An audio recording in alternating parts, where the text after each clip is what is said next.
Japan is part of a chain of islands in Eastern Asia with over 29,000 kilometers of coastline.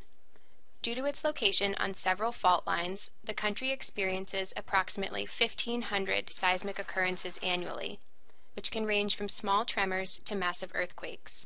Combined with its geographic presence in the Pacific Ocean, these earthquakes put the country at great risk to incur physical damage and a loss of life due to the tremors and tsunamis that often result. However, the population of just under 127 million people as of July 2015 and 17 nuclear power plants as of 2012 is accustomed to the constant presence of natural disasters and has comprehensive disaster plans, structural reinforcements and barriers, and extensive training drills to prepare people for these events. On March 11, 2011, at 14:46 Japan Standard Time, Japan was hit by a massive earthquake, a magnitude of 9.0, the fourth largest earthquake ever recorded in the world. Minutes after the earthquake ended, coastal residents received the first tsunami warning, indicating the risk of multiple large waves. The initial estimates led residents to believe they would be protected by the coastal seawalls and other structural barriers that existed. Most coastal towns had approximately 20 to 25 minutes between the end of the earthquake and the first tsunami wave.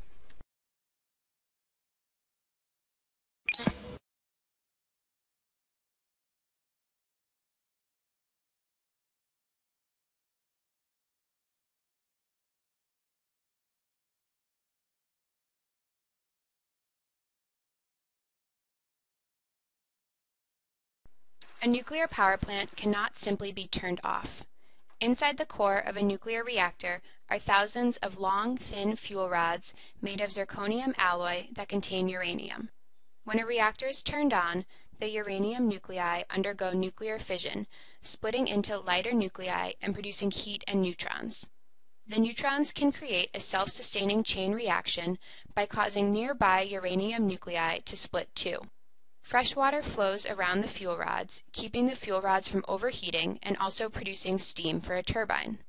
But if not enough water flows into the reactor's core, the fuel rods will boil the water away faster than it can be replaced, and the water level will decrease. Even when the reactor is turned off, so nuclear reactions no longer occur, the fuel rods remain extremely radioactive and hot, so they need to be cooled by water for an extended period of time. Without enough water, the fuel rods will get so hot that they will melt. If they begin to melt the nuclear reactor core and the steel containment vessel, they will release radiation into the environment and nuclear meltdown occurs. When the earthquake struck Japan, 3 of the 6 reactors, reactors 4, 5, and 6, at the Fukushima power plant were already off for routine inspections. Earthquake tremors triggered the automatic shutdown of the other 3 reactors, reactors 1, 2, and 3, along with 8 other nuclear reactors at other power plants. To stop the chain reaction, control rods that absorb neutrons were inserted in between the fuel rods. But the fuel rods are still hot, since radioactive byproducts of past fission reactions continue to produce heat. When the earthquake tore down the power lines, the plant's main cooling system stopped working. As a backup measure, diesel generators turned on to spray the fuel rods with coolant. But the tsunami that occurred shortly after the earthquake was larger than the plant's designers had anticipated, and water flowed over the retaining wall and into the area with the generators, causing them to fail. The next backup measure for cooling the fuel rods was a battery system, but the batteries only lasted a few hours. Later, technicians brought in mobile generators and also attempted to inject seawater into the nuclear reactors, which makes them permanently unusable, but could help prevent a complete meltdown. While the nuclear technicians searched for better cooling options, the water levels continued to decrease, exposing the tops of the fuel rods. Pressure also began building in some of the reactors. At least 3 explosions occurred in reactors 1, 2, and 3. The explosions happened when the fuel rods began to melt and release gases that reacted with the surrounding steam, producing hydrogen. To release some pressure and prevent explosions, technicians vented some of the reactors, which also released radioactive material into the environment. Officials have said that the pressure in Reactor 2 dropped significantly after the explosion there, suggesting that the explosion breached the steel containment structure, the reactor's last resort for containing leaked radiation. Also, a fire ignited at Reactor 4, thought to be caused by a large pile of spent fuel rods in a pond. Spent fuel rods need to be kept fully submerged in water for cooling, but the lack of water has left some of the rods partially exposed. Smoke from the fire temporarily increased radiation levels around the reactor, so preventing future fires is very important. The Fukushima plant has 7 ponds of spent fuel rods from the past few decades. By some estimates, there may be as many as 500,000 spent fuel rods that are still radioactive and could catch fire if not kept cool.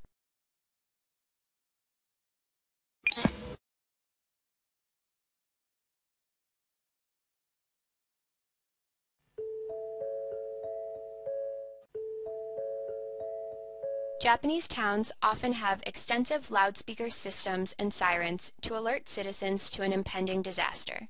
Some of these systems were vulnerable to power losses during the earthquake, rendering them ineffective. A study conducted in Yamada-machi and Ishinomaki-shi areas revealed that the audio quality of the broadcast messages was not clear. Communities could not decipher the messages and did not appreciate the urgency in them. In spite of the prolonged nature of the earthquake, a majority of survivors interviewed did not think a large tsunami would follow.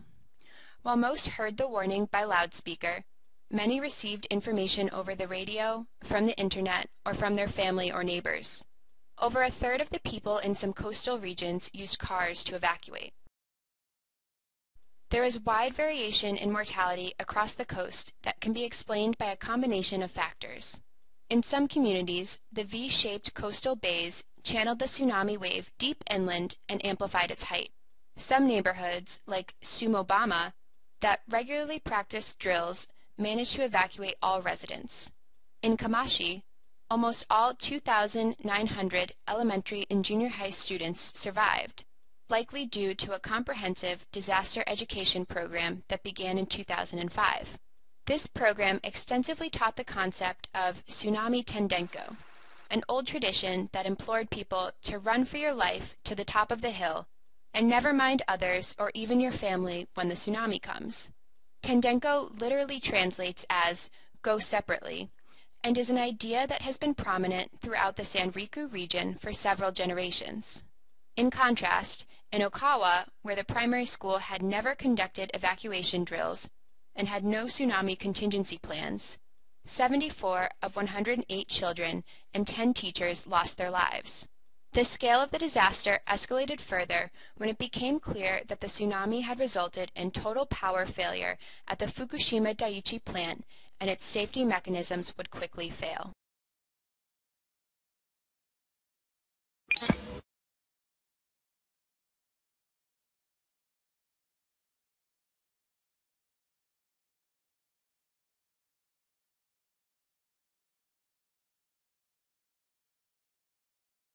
In 1980, the Japanese government developed a sophisticated system for predicting radiation dispersion data in the event of a nuclear accident. The System for Prediction of Environmental Emergency Dose Information, or SPEEDI, combines live meteorological data from the Japan Weather Association with pre-stored information about nuclear facilities and geographical information to develop radiation dispersion models. Within 15 minutes of receiving data, SPEEDI is able to deliver detailed maps that provide the air-absorbed dose rate, a graphic representation of surface deposition of radioactive material, and the concentration of radioactive materials in the atmosphere. SPEEDI also predicts the effect of radiation on the human body. Between March 11th and March 16th, the Nuclear and Industrial Safety Agency, or NISA, collected 45 SPEEDI dispersion maps at the Emergency Response Center to inform their evacuation strategy. However, the National Emergency Response Headquarters forgot about the existence of the ERC while developing its own evacuation plans. On March 11th at 9:30 p.m., Prime Minister Khan ordered an evacuation in a 3-kilometer radius around the Daiichi plant, instructing those between 3 and 10 kilometers to shelter in place. These guidelines did not use SPEEDI data. The recommended evacuation zones were concentric circles and completely disregarded the heavily weather-dependent nature of radiation dispersion patterns. Because the National Emergency Response Headquarters was not using speedy calculations, they did not realize that radiation levels in the northwest, outside of the 20-kilometer evacuation zone, were actually very high. These recommendations inadvertently sent people into high radiation zones. For example, the citizens of Nami evacuated from their homes 8 kilometers outside of Daiichi to Fukushima district. Fukushima was well beyond the 20-kilometer evacuation zone, but had high atmospheric radiation content.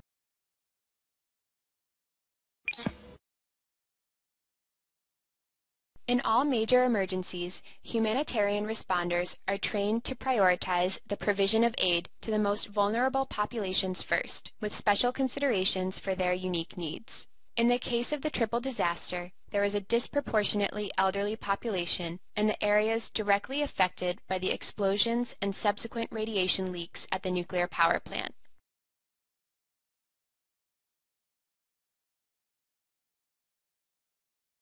The needs of this population were actually quite different than the general population.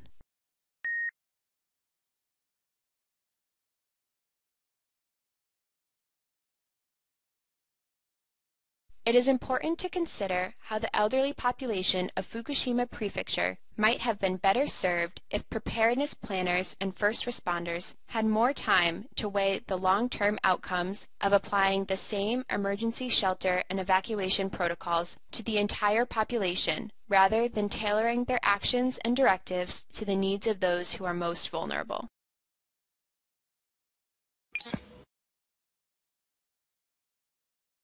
A follow-up study after the 2011 Great East Japan earthquake found that many of Japan's disaster shelters failed to meet international standards for long-term provision of basic needs and health care for the vulnerable populations that sought refuge in the shelters. Hospital disaster plans had not been tested and turned out to be inadequate, and emergency communication equipment did not function. The study made policy recommendations that aimed to improve the United States' responses to mass displacement disasters based on Japan's 2011 experience.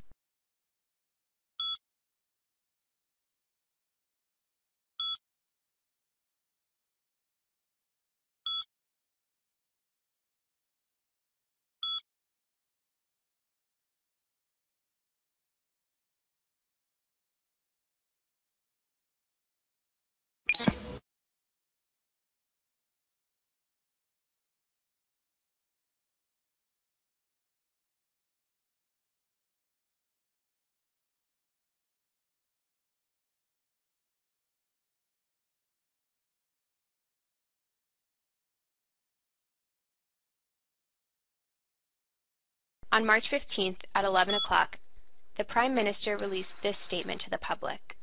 I want to inform the people of Japan about the situation regarding the Fukushima nuclear power stations. I urge you to please listen calmly to this information. As I explained previously, the reactor at the Fukushima Daiichi nuclear power station was shut off following the earthquake and tsunami, but none of the diesel engines that would normally power the emergency cooling system are in a functioning state. We have been using every means at our disposal to cool the nuclear reactors. However, the concentration of radioactivity being leaked into the vicinity of the station has risen considerably following hydrogen explosions caused by the hydrogen produced at the Unit 1 and Unit 3 reactors, and a fire in the Unit 4 reactor. There is a heightened risk of even further leakage of radioactive material. Most residents have already evacuated beyond the 20-kilometer radius of the Fukushima Daiichi nuclear power station. But let me reiterate the need for everyone living within that radius to evacuate to a point outside of it.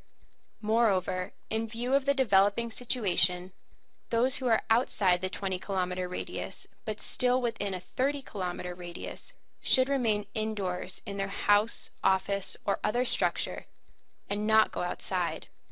Further, with regard to the Fukushima Daiichi nuclear power station, most people have already evacuated beyond a 10-kilometer radius, but we are calling for everyone who remains within that radius to fully evacuate to a point beyond it.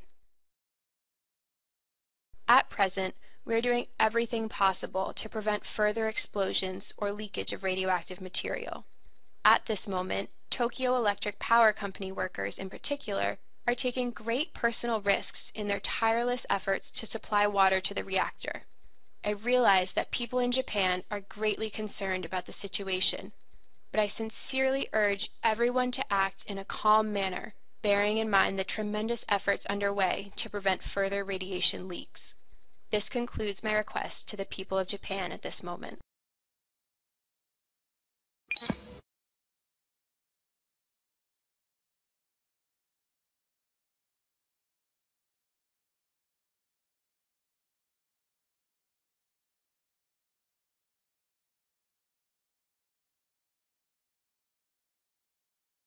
One group, Physicians for Social Responsibility, released an in-depth study detailing the unique public health, social, environmental, and economic effects of the nuclear disaster. Their major findings include: in November 2011, the Japanese Science Ministry reported that long-lived radioactive cesium had contaminated 11,580 square miles, 30,000 square kilometers, of the land surface of Japan, some 4,500 square miles, an area almost the size of Connecticut, was found to have radiation levels that exceeded Japan's allowable exposure rate of 1 millisievert per year.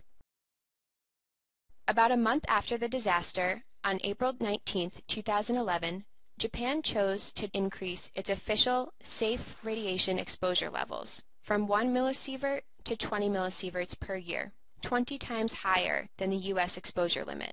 This allowed the Japanese government to downplay the dangers of the fallout and avoid evacuation of many contaminated areas.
All of the land within 12 miles, 20 kilometers, of the destroyed nuclear power plant, encompassing an area of about 230 square miles, or 600 square kilometers, and an additional 80 square miles, or 200 square kilometers, located northwest of the plant, were declared too radioactive for human habitation. All persons living in these areas were evacuated, and the regions were declared to be permanent exclusion zones. The precise value of the abandoned cities, towns, agricultural lands, businesses, home, and property located within the roughly 310 square miles, or 800 square kilometers, of the exclusion zones has not been established. Estimates of the total economic loss range from 250 to 500 billion US dollars. In addition to its effects on land, the Fukushima disaster produced the largest discharge of radioactive material into the ocean in history. 15 months after 733,000 curies of radioactive cesium were pumped into the Pacific, 56% of all fish catches off Japan were found to be contaminated with it. Fishing continues to be banned off the coast of Fukushima, where 40% of bottom-dwelling fish, including sole, halibut, and cod, were recently found to have radioactive cesium levels higher than current Japanese regulatory limits.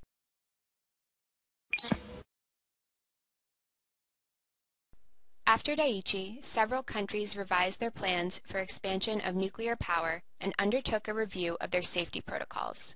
In addition, public opinion for nuclear power decreased dramatically, including in France, Germany, Sweden, and the UK. Germany opted to close all its operating facilities by 2022.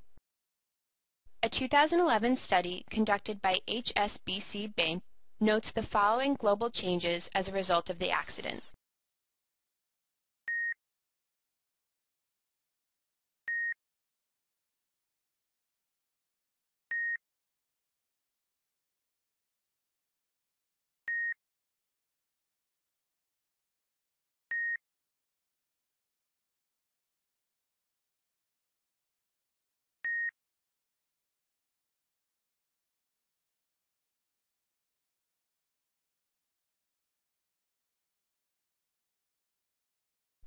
By April 12, 2011, the International Atomic Energy Agency had declared the emergency at Fukushima Daiichi a Level 7 on the International Nuclear and Radiological Event Scale. This is the highest rating on the scale and had only been used previously to classify the incident at Chernobyl in 1986. The estimated radioactive material in the atmosphere in Japan was approximately 10% of that in the atmosphere after Chernobyl. In the 2-year time period after the Great East Japan earthquake, Japan took all 54 of its nuclear reactors offline to undertake rigorous safety inspections. However, Japan had to begin importing greater amounts of coal, oil, and natural gas from foreign sources, resulting in a substantial increase in their carbon emissions. This provides a large incentive, both financial and environmental, for the country to bring its 43 viable nuclear reactors back online. According to the new regulations, both the NRA and the local government are required to approve each reactor scheduled to go online.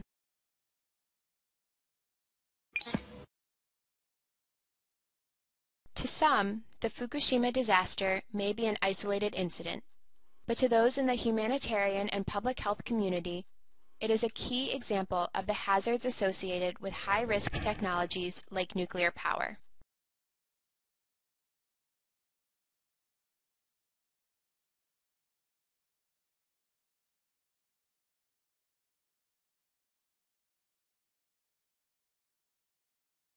The power plants at Daya Bay, Guangdong, about 50 kilometers northeast of urban Hong Kong, include 6 pressurized water reactors.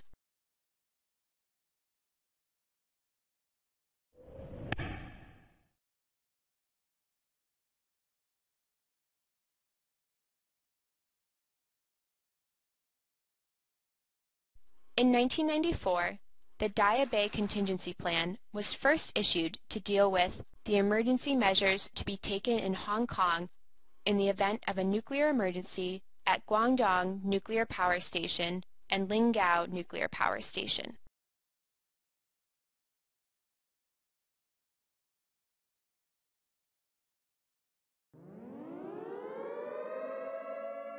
Using your knowledge of the Fukushima disaster and response, you will now be asked to evaluate key components of the current Daya Bay Contingency Plan and decide if you think the level of preparedness, emergency protocols, and risk assessment contained within the plan are adequate. In those cases where you feel the plan is inadequate, you will have the opportunity to explore those improvements that would best protect the public health of the citizens of Hong Kong in the event of a disaster similar to Fukushima.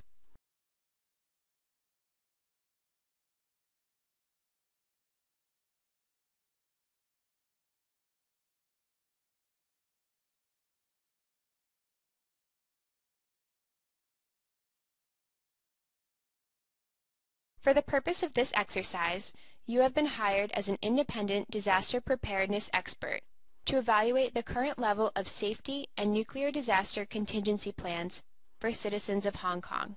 Use all the data at your disposal, both within and outside of the case materials.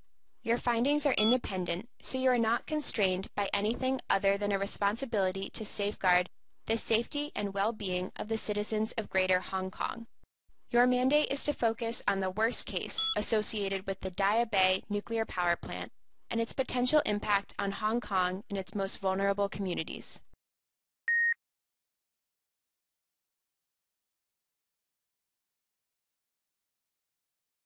You must seek to set a realistic and informed benchmark for disaster preparedness and hazard mitigation with far-reaching implications.